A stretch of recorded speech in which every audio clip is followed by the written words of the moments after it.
I am an artist. I want my art to be known so I can build a legacy from it. For that, I must market my art, which means I have to create content. But I end up creating more content than art. While I just want to make art, that's the purpose. But it needs to be visible if I want to grow an empire from it. So I must keep creating content. Unfortunately, if you're an artist on social media in 2025, you must definitely recognize this loop because it is probably your state of mind most of the time. The requirement to produce more and more to barely even exist to the world is a real challenge we face as artists. So the question is, what is the perfect recipe?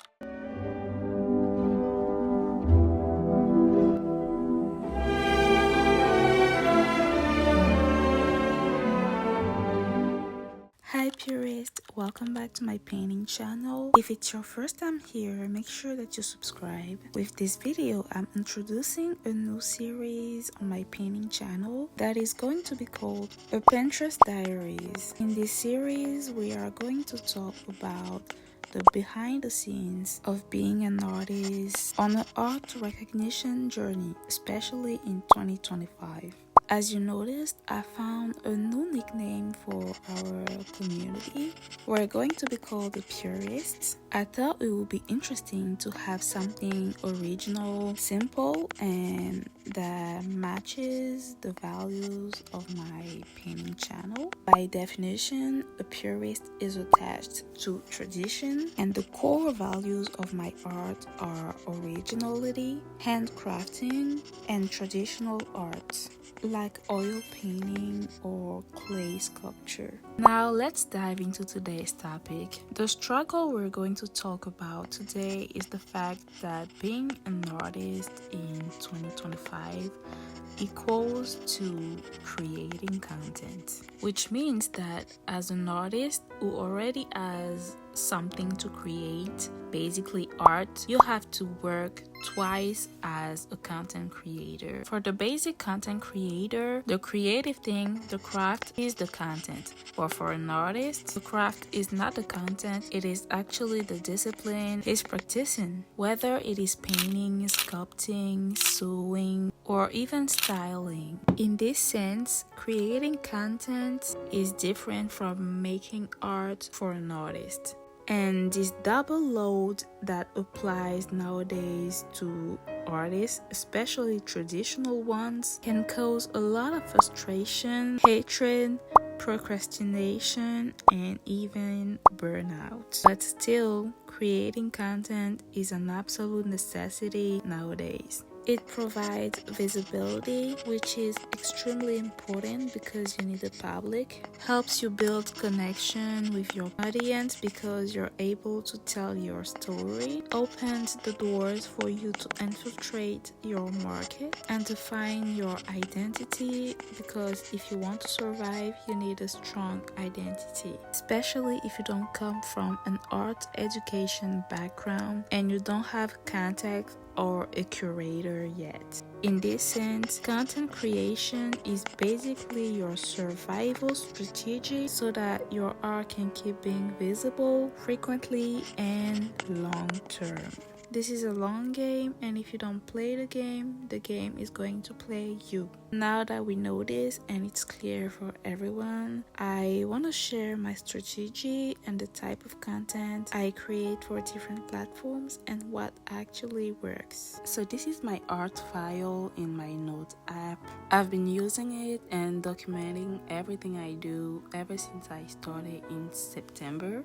I try to make it cute for you to understand my ideas because at the basis, it was a mess. It contains 4 sections, but today we are going to focus on the content ideas. First thing first, I try to categorize the type of content we can find and consume on different type of platforms. We have take-alongs that basically are videos where You let your community watch the process of you doing your thing. It's kinda the equivalent of Get Ready With Me or a vlog. We have community content, basically everything that is made for you to interact, like stories, polls. You already know what it is. Then we have tutorials. It's kind of a take along that with voiceover and steps explained. Then we have relatable content. It is usually videos with a POV that describes a specific situation. Cinematic content is on the rise right now, and it's especially what artists have such a hard time, because you literally need to become a videographer, take the perfect shot, and make up this insane storytelling where you're overcoming difficulties while you're just a you're just a girl who wants to paint. You know what I'm talking about. And finally, we have trendy content, basically the trend with the different type of songs. All of this sums up the type of content we consume on a daily basis on the different type of platforms. I ranked them in the table below according to what works or not on a specific platform, according to my experience. First of all, I generally create content for Instagram at the basis, and then I convert it into a TikTok. I change the font for the text, and then from TikTok I save the video and move it straight to YouTube Shorts. And sometimes Threads too, because I am trying to see the reach of this app. I claim my IG account on Pinterest, so every time I post something on Instagram, it directly converts it into pins on Pinterest. And just like that, I am able to juggle and be active on these 5 platforms of social media. Now stay with me. All these platforms have their preferred type of content, so what works on one won't necessarily work on another. Let me explain. I'll make a comparison between Instagram and YouTube short or YouTube long format, because Instagram and TikTok are pretty similar. On Instagram Reels, everything is pretty much popular. We have take along, works well, tutorial, but not every time, because at the basis Instagram is an aesthetic application and not an educational one. Carousels are back and they work well when you add a song. Cinematic and storytelling content works super well because it is aesthetic and kind of dramatic content, and we are on Instagram. Relatable works. It basically works everywhere, and trend works too. While on YouTube Shorts, for example, you have less public, you spend less time there, so you want to do a one-shot content, so it's going to be most of the time take along. It works well. Quick tutorials, trends too, and if you want to go deeper, you're going to switch on long format videos because it is what YouTube is known for, contrarily to Instagram, who is not going to reward long format. You must also pay attention to not flooding your community with too much storytelling, because once again, Instagram is for aesthetics and not necessarily community. You have Threads for that, and also TikTok. On TikTok, you want to make less storytelling but more of story times. And in my experience, this is not what artists are best known for. I'm going to stop there for this first table. Let me know in the comments if you're interested in this template so I can make it available for artists to use. Once again, this is what I noticed from my experience. So now we're moving forward into my art file. I recently wrote an introduction text, like a mini bio I'm going to use in my caption on Instagram Reels, TikTok, and YouTube Shorts. This is the second part of my content template. In this table, I report all my ideas for content according to their format and the nature of the content. I've established 4 recurring nature of content in my creative process. Progress content, basically related to whatever project I have going on. I generally make reels or carousels to showcase it. Then we have fillers content. It is the content I make generally when I am in between two projects or I didn't move forward on a project. It's supposed to distract my community from the fact that I didn't post new projects. It usually is trends or revealing former artworks in a different light. I make more of reels on it and sometimes carousels. Moving forward, we have also behind the scenes content, so BDS content. It's the content where I showcase the background of being an artist, for example, challenges, experiences, advice, growth, or sometimes something lighter like furniture unboxing. It can serve as filler content. The difference is it's more focused on the personal growth more than trends.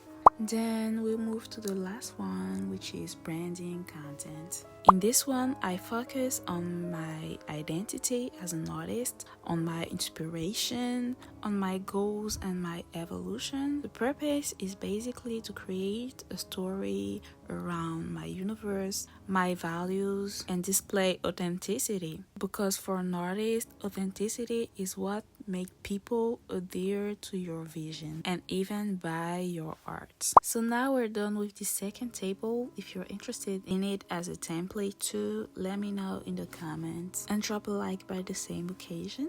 I have a last section in this particular category of my art file. It is a draft of the ideas I have currently going on and that I didn't start or finish creating yet.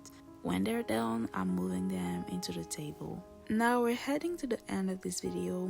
I want to give you some tips of mine to stay consistent in your art journey on these different platforms because it is a lot. First of all, you want to have a side little project to showcase aside your main one. It allows you to switch and take breaks and still stay consistent on social media. The second tip is document every step of your progress from the messy stage to the more curated stage. I realized people want to see the raw creative process even with mistakes you've made. It's about glamorizing even the most basic moment of bringing to life a masterpiece. My next tip is to make your content strategy a series for any type of project that you have going on. It builds a logical timeline in your content. It's like you're telling a story, and for people who discover you for the first time in the Reels tab or the TikTok